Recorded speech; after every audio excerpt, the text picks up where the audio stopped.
एक शहर में एक बंद दुकान के बाहर एक भिखारी बैठा रहता था। वो एक कपड़ा बिछाकर उस पर बैठा रहता था, मैले कुचैले कपड़े पहने।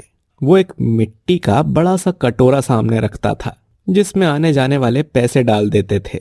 कभी कभी कोई खाना दे जाता था। रात को वो उसी कपड़े पर सो जाता था। इसी तरह समय बीत रहा था। एक दिन शिल्पा अपने पापा के साथ कार से उतरी। वो सामने की दुकान पर खिलौने लेने जा रही थी। दुकान पर पहुंचकर उसने कहा, पापा, ये साइकिल मुझे चाहिए। बेटी, ये साइकिल तो बहुत बड़ी है। तुम अभी सिर्फ 5 साल की हो। तुम कोई और खिलौना ले लो। पर मैं बड़ी कब हो पाऊंगी? भैया, कोई छोटी साइकिल मिल जाएगी क्या बच्ची के लिए? जी अभी तो नहीं है, लेकिन मैं मंगवा दूंगा। आप अगले सप्ताह आ जाना। बेटा, अंकल कह रहे हैं कि वो अगले सप्ताह मंगवा देंगे। अभी कुछ और देख लो। शिल्पा दुकान से अपने लिए एक गुड़िया ले लेती है। वो गुड़िया लेकर बाहर आती है। तभी उसी दुकान के बराबर की बंद दुकान के सामने उसे वो भिखारी दिखाई देता है। पापा देखो, ये अंकल कितने गंदे हैं। इन्होंने कितने गंदे कपड़े पहने हुए हैं। बेटा, किसी को बुरा नहीं बोलते। जाओ, उन्हें कुछ पैसे दे आओ। लो, देकर आओ। शिल्पा अपने पापा से पैसे लेकर उस भिखारी को दे देती है। भिखारी मुस्कुराकर शिल्पा की ओर देखता है। शिल्पा वापस कार में आकर बैठ जाती है। दोनों घर पहुंच जाते हैं। मम्मी, आज एक भिखारी मिला था। उसे मैंने पैसे दिए तो वह बहुत खुश हो गया। सबके पास हमारे जितने पैसे नहीं होते। सबकी किस्मत एक जैसी नहीं होती। चल, तू खाना खा ले। शिल्पा खाना खाकर अपनी गुड़िया के साथ खेलने लगती है। अगले दिन सुबह रतन जी, कविता और शिल्पा तीनों घर में पूजा कर रहे थे। तभी शिल्पा बोली, पापा, हमारे पास तो सब कुछ है। क्या मैं भोलेनाथ से उस भिखारी के लिए पैसे मांग लूं? ये सुनकर उसके मम्मी पापा हंसने मुस्कुराने लगे। हाँ बेटा, जरूर मांग लो। मुझे बहुत अच्छा लगा कि तुम औरों की इतनी चिंता करती हो। अब हर दिन पूजा करते समय शिल्पा भगवान शिवजी से उस भिखारी के लिए पैसे मांगने लगती है। इसी तरह एक सप्ताह बीत जाता है। एक दिन रतन जी और शिल्पा उसी खिलौने की दुकान पर पहुंच जाते हैं। वहां शिल्पा के लिए एक छोटी सी साइकिल रखी थी। Uncle, thank you. आपने बहुत सुंदर साइकिल मंगाई है। बेटा, ये इतनी छोटी एक ही साइकिल थी मार्केट में। मैंने तुमसे वादा किया था, इसीलिए मैं इसे तुम्हारे लिए ले आया। रतन जी अपने घर का पता दुकानदार को दे देते हैं, जिससे वो साइकिल घर भिजवा दें। फिर वो शिल्पा को लेकर अपनी कार की ओर चल देते हैं। तभी शिल्पा उस भिखारी के पास जाकर खड़ी हो गई। अंकल, आपको अब भीख नहीं मांगनी पड़ेगी। मैंने भोलेनाथ से बात कर ली है। वे आपको बहुत से पैसे देंगे। फिर आप भी मेरे पापा की तरह अच्छे अच्छे कपड़े पहनेंगे और गाड़ी भी चलाएंगे और उसमें घूमेंगे भी। बेटी, तुम बहुत अच्छी हो, लेकिन क्या तुम्हारे शिव जी हमारी सुनेंगे? आप ऐसा क्यों बोल रहे हैं? ये तो सबके भगवान हैं। तुम भी प्रार्थना करो, तुम्हें भी सब कुछ मिल जाएगा। सुबह नहा धोकर मंदिर में पूजा किया करो। रतन जी उसके पीछे खड़े होकर सारी बातें सुन रहे थे। भैया, भगवान पर विश्वास रखना सीखो। ये लो कुछ पैसे, अपने लिए नए कपड़े खरीद लेना और नहा धोकर कपड़े पहनकर कम से कम एक बार तो मंदिर जरूर जाना। रतन जी उसे काफी पैसे दे देते हैं। फिर वे कार में बैठकर अपने घर आ जाते हैं। रतन जी कविता को सारी बात बताते हैं। भिखारी का तो पता नहीं, लेकिन मुझे अपनी बेटी के विचार जानकर बहुत खुशी हो रही है। हमारी पूजा व्यर्थ नहीं जा रही। हमारी बेटी सही रास्ते पर बढ़ रही है। इधर शिल्पा अपनी नई साइकिल को पाकर बहुत खुश थी। उसका मानना था कि शिवजी से कुछ भी मांगो वो दे देते हैं। उसने कुछ दिन पहले ही शिवजी से साइकिल मांगी थी। अगले दिन से शिल्पा भगवान शिव से उस भिखारी के लिए प्रार्थना करने लगी। कुछ दिन बाद रतन जी उस खिलौने की दुकान पर पहुंचे। भाई जी, कोई अच्छा सा महंगा खिलौना दिखाइए, मेरी बेटी का जन्मदिन आने वाला है। दुकान से खिलौने खरीदकर रतन जी जैसे ही दुकान से बाहर निकलते हैं, उन्हें वहां वो भिखारी नजर नहीं आता। वे दुकान के अंदर जाते हैं। भैया, यहाँ एक भिखारी बैठा रहता था, वो कहाँ गया? पता नहीं साहब, जिस दिन आप आए थे हमने उसके अगले दिन उसे देखा। वो नहा धोकर नए कपड़े पहने हुए था, फिर ना जाने कहाँ चला गया। तब से वो किसी को नहीं दिखा। हाँ, उसे मैंने ही पैसे देकर नए कपड़े खरीदने के लिए कहा था। रतन जी वहां से वापस घर आ गए। अगले दिन शिल्पा का जन्मदिन था। सुबह ही उनके घर के बाहर एक आदमी आया। जी, मुझे आपकी बेटी से मिलना है। भाई, आप कौन हो? मैंने आपको पहचाना नहीं। आप मुझे भूल गए, लेकिन मैं आपको कैसे भूल सकता हूँ? मैं वही भिखारी हूँ जिसे आपने मंदिर जाने के लिए कपड़े खरीदने के लिए पैसे दिए थे। तभी शिल्पा बाहर आ गई। क्या आप वही अंकल हो? क्या भोले बाबा ने आपको पैसे दे दिए?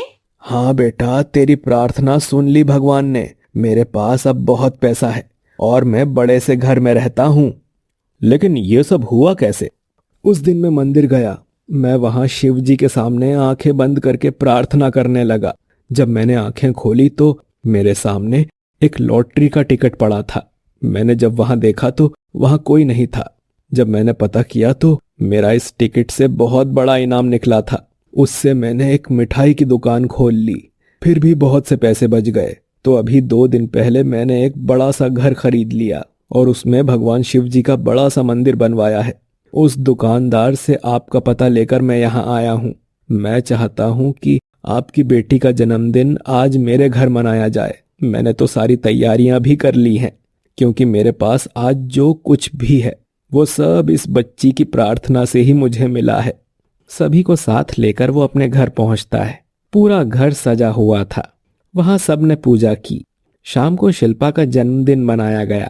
वापस आते समय शिल्पा बोली, पापा, भोले बाबा ने मेरी सारी प्रार्थना सुन ली। हाँ बेटा, तेरा विश्वास ही है, तभी तो तेरे भोले बाबा ने एक भिखारी को अमीर बना दिया। एक गांव में रामचंद्र नाम का एक छोले भटूरे बेचने वाला रहता था। वह बहुत ही स्वादिष्ट छोले भटूरे बनाता था। वाह, क्या स्वादिष्ट छोले भटूरे हैं। रामचंद्र, तेरे हाथ के छोले भटूरे खाकर तो मजा ही आ जाता है। रामचंद्र के छोले भटूरे पूरे गांव में प्रसिद्ध थे। जो भी उसके छोले भटूरे खाता वह बस खाता ही रह जाता था। रामचंद्र के घर में उसकी पत्नी और उसका एक बेटा रहता था, जिसका नाम भुवन था। भुवन दिन भर अपने दोस्तों के साथ बाहर घूमता रहता और शाम को घर आता। एक दिन की बात है। बेटा भुवन, मेरे से अब ज्यादा देर तक ठेला लेकर खड़ा नहीं हुआ जाता। तू भी मेरे साथ छोले भटूरे बेचने चला कर, जिससे तू भी मेरी तरह छोले भटूरे बनाने सीख जाएगा। नहीं पिताजी, मुझे ये छोले भटूरे का ठेला लगाना पसंद नहीं है। मैं ये सब नहीं करना चाहता। मैं तो शहर जाकर नौकरी करना चाहता हूँ। यह कहकर रामचंद्र घर से बाहर चला जाता है। देख सुमित्रा, ये लड़का बिल्कुल मेरी बात नहीं सुनता। पता नहीं क्या होगा इस लड़के का। आप चिंता मत कीजिए जी, भगवान भोलेनाथ सब ठीक करेंगे। एक दिन रामचंद्र रात को छोले भटूरे का ठेला लेकर घर आ रहा था।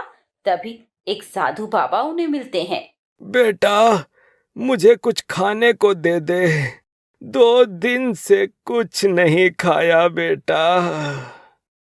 रामचंद्र उन्हें एक छोले भटूरे की प्लेट लगाकर दे देता है। ये लीजिए बाबा, ये खा लीजिए। साधु बाबा छोले भटूरे खा लेते हैं। फिर वह रामचंद्र से पूछते हैं कि बेटा, तू इतना उदास क्यों है?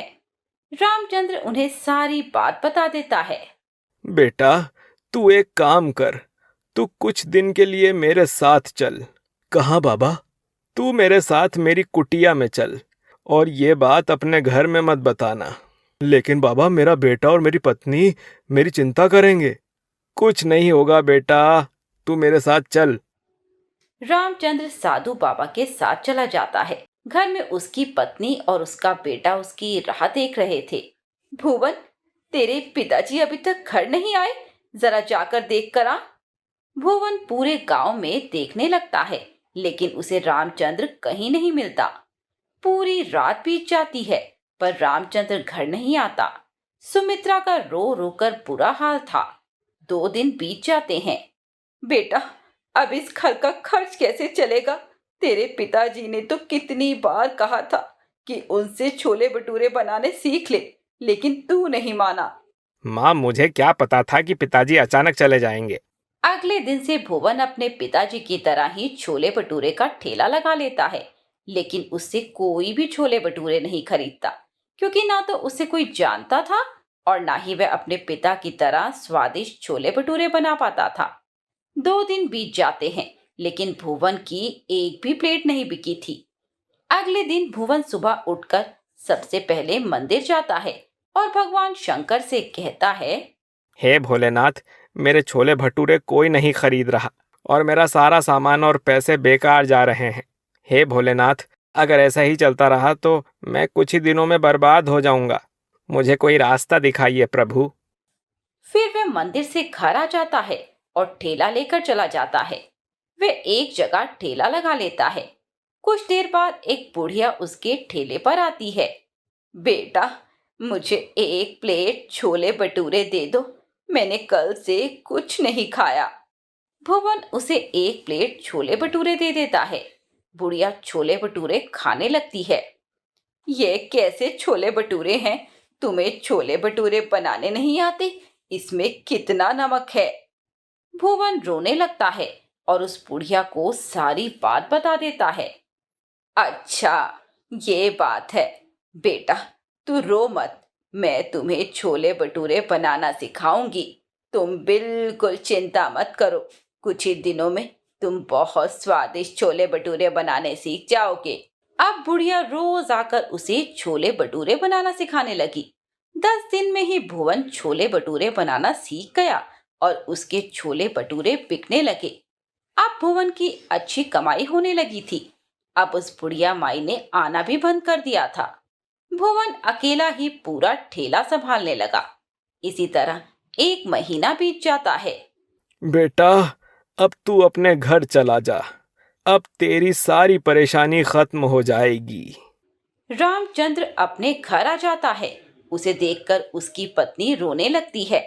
आप कहाँ चले गए थे बिना बताए किसी को? रामचंद्र उसे सारी बात बता देता है। सुमित्रा, भुवन कहाँ है? भुवन, वो तो छोले भटूरे का ठेला लगाने गया है। ये सुनकर रामचंद्र बहुत खुश हो जाता है और भुवन को देखने चला जाता है। रामचंद्र देखता है कि भुवन के ठेले पर पहले से भी ज्यादा भीड़ लगी है और लोग भुवन की बहुत तारीफ कर रहे हैं। यह देखकर रामचंद्र रोने लगता है और उसके पास जाकर खड़ा हो जाता है। वो दोनों दिन भर छोले भटूरे बेचते हैं। शाम को जब वे घर आने लगते हैं तो देखते हैं कि वही साधु बाबा और वही बुढ़िया माई उनके ठेले पर आते हैं। हमें छोले भटूरे नहीं खिलाओगे? अरे बिल्कुल बाबा, ये लीजिए छोले भटूरे। ये लीजिए माँ जी। रामचंद्र दोनों को छोले भटूरे देता है। छोले भटूरे खाने के बाद वे दोनों भगवान शिव और माता पार्वती के रूप में प्रकट हो जाते हैं। रामचंद्र और भुवन उनके पैरों में गिर जाते हैं। ये कहकर शिव पार्वती अंतर्ध्यान हो जाते हैं। बेटा भुवन, अब से सदैव अपने पिताजी की आज्ञा का पालन करना, इसी में तुम्हारी भलाई है। और किसी भी बात की चिंता मत करना, मैं सदैव तुम्हारे साथ हूं। मित्रों, आपको ये कहानी कैसी लगी हमें कमेंट बॉक्स में बताएं। साथ ही ऐसी नई नई कहानियों के लिए हमारे चैनल वैदिक मंथन को सब्सक्राइब करें।